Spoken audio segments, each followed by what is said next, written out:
Salam sejahtera Malaysia, terima kasih kerana menonton video-video dalam channel ini. Sebelum kita mula, jangan lupa untuk tekan tombol subscribe, share, like dan komen. Let's go! Salam sejahtera dan salam perpaduan. Berita seterusnya dipetik dari Malaysia kini bertajuk Hak Wakil Rakyat Jatuhkan Anwar, kata Dr. Mahathir. Berita penuh. Bekas Perdana Menteri Dr. Mahathir Mohamad berkata adalah menjadi hak sekiranya ahli-ahli Parlimen Kerajaan mahu menjatuhkan kerajaan Perdana Menteri Anwar Ibrahim seperti yang pernah berlaku kepada Muhyiddin Yassin sekiranya dia tidak mentadbir dengan baik. Saya berpendapat kalau satu kerajaan itu tidak mentadbir dengan baik, ahli partinya sepatutnya menjatuhkan kerajaan itu dan pilih yang lain. Ini seperti mana yang berlaku di waktu Muhyiddin Yassin jadi Perdana Menteri, katanya pada sidang media di Putrajaya hari ini. Mahathir berkata demikian ketika diminta mengulas sama ada kerajaan campuran Pakatan Harapan PH dan Barisan Nasional BN mampu bertahan sehingga habis penggal atau tidak. Pada masa itu, UMNO tidak puas hati. UMNO tarik sokongan dan Muhyiddin jatuh dan digantikan dengan orang UMNO. Jadi, hak bagi wakil rakyat memang ada untuk menukar kerajaan dan ini tidak melanggar undang-undang, katanya lagi. Kerajaan Muhyiddin tumbang selepas dia kehilangan sokongan majoriti ahli parlimen pada Ogos 2021 dan dia digantikan oleh Ismail Sabri Yaakob.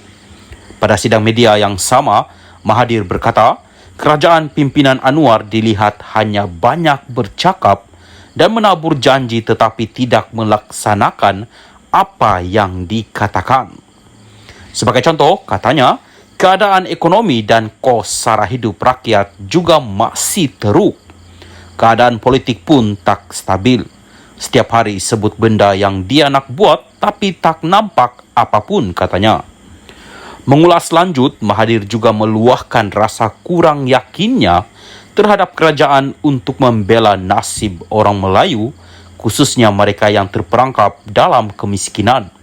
Saya tak yakin sama sekali, kerana dia, kerajaan hari ini, berpendapat bahawa dia tidak ada masalah khusus untuk orang Melayu sahaja. Semua masalah bersama sebagai sebuah negara berbilang kaum, katanya. Bagaimanapun, Mahathir berkata sebuah negara berbilang kaum ini bukanlah yang terdapat dalam perlembagaan negara. Perlembagaan kita menyebut bahawa tanah Melayu ini adalah milik orang Melayu dan Melayu ini adalah orang asli kepada negara ini. Tetapi sekarang ini orang Melayu tak boleh dakwa negara ini milik orang Melayu. Sebaliknya, ia negara semua kaum dan sesiapa yang bercakap berkenaan orang Melayu itu merupakan satu hasutan dan anti kaum, tambahnya lagi. Salam sejahtera dan salam perpaduan kepada seluruh rakyat Malaysia. Berita panas hari ini dipetik daripada Sinar Harian bertajuk Tun M beri masa 7 hari kepada Anwar. Berita penuh. Bekas Perdana Menteri Tun Dr. Mahathir memberi tempoh 7 hari kepada Datuk Seri Anwar Ibrahim untuk menarik balik tuduhan yang dilemparkan ke atasnya. Ia berkaitan dengan ucapan Perdana Menteri itu semasa Kongres Nasional Khas PKR 2023 18 Mac lalu. Dr. Mahathir berkata, notis tuntutan tersebut telah diserahkan ke pejabat Perdana Menteri pada Isnin menerusi firma Tuan Rafiki.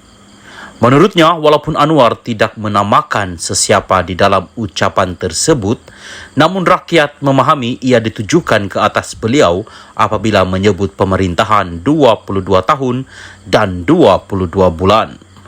Orang ramai faham tuduhan itu dilemparkan ke atas saya, katanya, menerusi sidang akbar di Yayasan Kepimpinan Perdana di sini pada Selasa.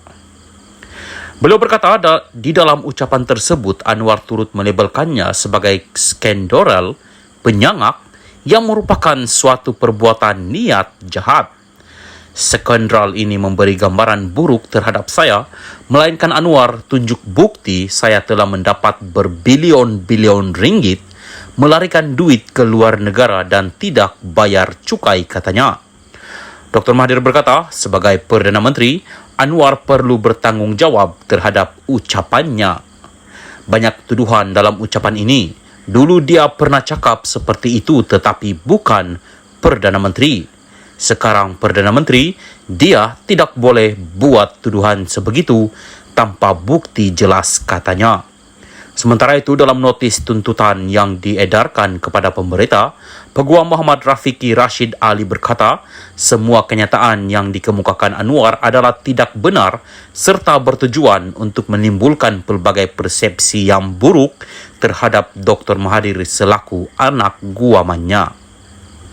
Ia telah mencelarkan imej anak guam kami sebagai seorang negarawan yang juga mantan Perdana Menteri 2 kali serta mempunyai reputasi sebagai seorang ahli politik dan pemimpin disegani di dunia, katanya. Justru beliau menuntut Anwar menarik balik ke semua kenyataan yang dikeluarkan terhadap anak Guam dan membuat permohonan maaf tanpa syarat dan secara terbuka dengan aku janji dalam tempo 7 hari. Anwar yang juga pengurusi PH ketika menyampaikan ucapan dasar pada Kongres Nasional khas PKR 2023 baru-baru ini berkata rakyat khususnya orang Melayu tidak perlu lagi diperbodohkan dengan kenyataan pemimpin tertentu yang mendakwa memperjuangkan hak kaum berkenaan namun dalam masa sama membolot kekayaan. Ada orang sekarang selepas 22 tahun campur 22 bulan pegang kuasa, mengeluh Melayu hilang segala-galanya, hilang harta, hilang saham. Bagaimana tak hilang kalau kamu bolot untuk kamu, untuk keluarga kamu dan anak-anak kamu. Sekarang hilang kuasa, bicara soal rakyat, katanya lagi. Sekian berita, salam Malaysia Madani.